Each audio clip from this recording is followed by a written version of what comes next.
Welcome, ladies and gents. Let's talk box office, because Kingdom of the Planet of the Apes has done reasonably well.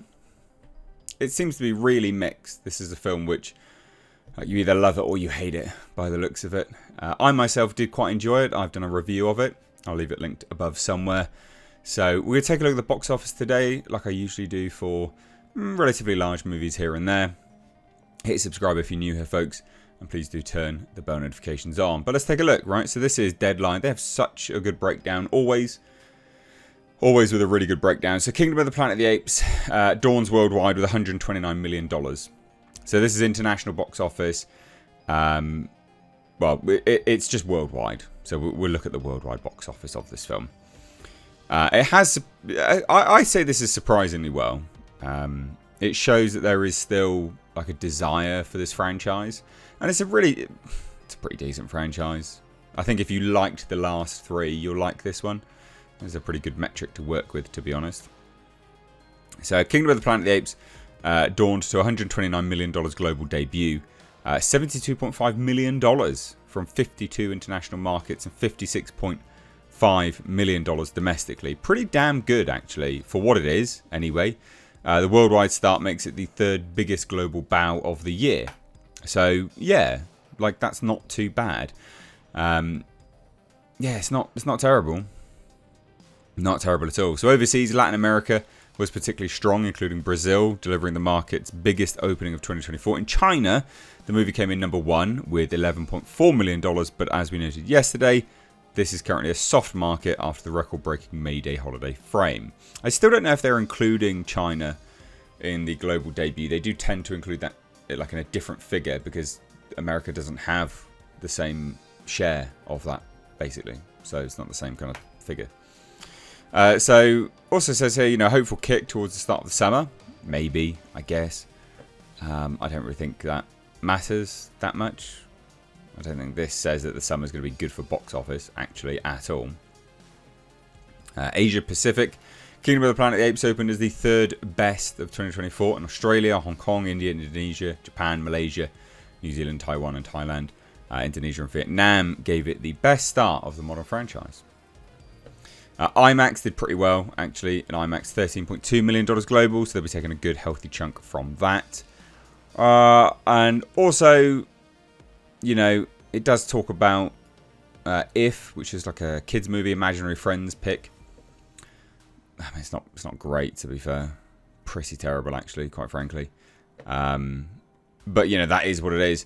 The most interesting part of this, I think, one, Garfield movie. Didn't realise that was even out, to be fair. That's sort of an IP, a property that's been around for ages, but they adapt it into something and no one's really... I don't think anyone really cares, to be fair. It's only done $36 million overseas. Not great, actually. And then it opens up in America, so the US, which is the domestic market, later in May. So, yeah, Garfield, probably not great. I don't know whether that'll end up being successful or not. The real surprise here, and I do say surprise, but it's not actually... Yeah, no, it's not really a surprise. I can say The Fall Guy. The Fall Guy bombed, but it only bombed because its budget was absolutely staggeringly insane. So, The Fall Guy, globally, is at $103.7 million. Which is good, if it wasn't so expensive. It's like $150, $160 million movie or something like that. That's insane. It should never have been that expensive. So Universal's The Fall Guy, which stumbled out last weekend despite being a really fun ride, added $9.4 million this session overseas.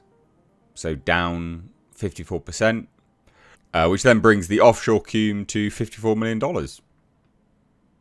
That's a disaster for that film. An actual disaster. Actual disaster. Now, interestingly, here's something for everyone who's a long-time watcher of the channel. Also, a note about the top two movies of 2024 so far globally. Dune Part 2 and Godzilla Kong the New Empire. Those are the top two movies globally this year so far. I mean, we're in month 5. We're almost halfway through the year. And these are Legendary films. They're not Warner Brothers. They're Legendary films. Legendary made them. Legendary funded 75% of them. They are the, the production studio behind it. Warner Brothers distributes it and gives them 25% of the production budget. Legendary has the 2 biggest movies of this year so far. Legendary. That's good on them.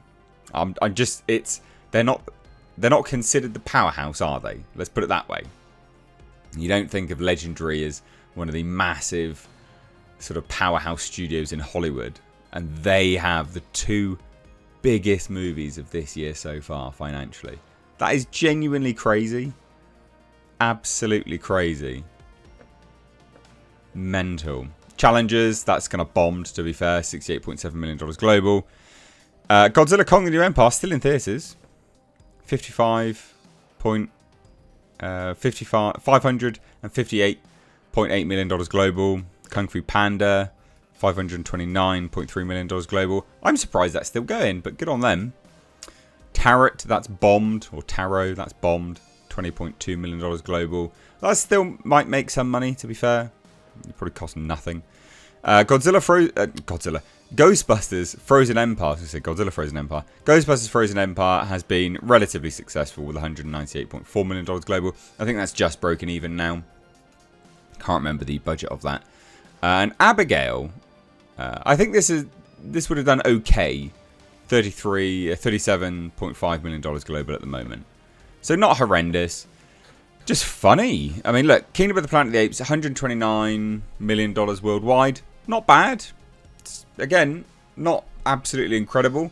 It's whether it's going to be able to last through a couple more weeks, which I don't think it will, actually. I think this will probably peter off next week quite a large amount, because it's not getting very good word of mouth. It's very mixed, very divisive, it seems.